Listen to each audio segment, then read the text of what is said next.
আজকে আপনাদের সাথে শেয়ার করব একটা মজাদার নাস্তা। এটা আপনি সন্ধ্যার নাস্তাও খেতে পারেন, আবার সকালেও খেতে পারেন। খুবই মজাদার একটা নাস্তা। সেই নাস্তাটার নাম আমি রেখেছি এগ পিৎজা।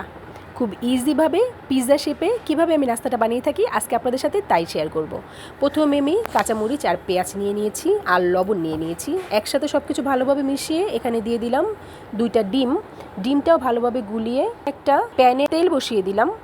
তেল আর একটু বাটার দিয়েছি, বাটারটা দিলে ফ্লেভারটা ভালো আসে, তাই আমি অ্যাড করেছি, এটা একদম অপশনাল। তারপরে গুলিয়ে রাখা ডিম সবগুলো দিয়ে দিলাম। তারপরে স্লাইস করে কেটে রাখা ব্রেডগুলো সব আমি আস্তে আস্তে ডিমের উপরে দিয়ে হালকা হালকা চেপে দিলাম, যেন ডিমের সাথে ব্রেডগুলো একদম লেগে যায়। তারপরে কিছুক্ষণ রাখার পরে আমি একটু চামচ দিয়ে উঠিয়ে দেখব নিচের অংশগুলো ভাজা হয়েছে নাকি। ভাজা হয়ে গেলে তারপরে আমি একটা প্লেট এই উপরে দিয়ে দেখতেই পাবেন আমি কিভাবে দিচ্ছি, আপনারাও ঠিক সেভাবেই দিবেন।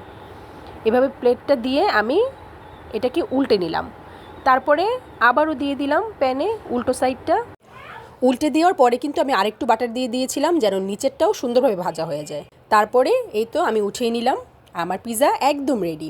উপরে সস দিয়ে এবার পরিবেশন করব আর মজা করে খেয়ে নিব। আল্লাহ হাফিজ।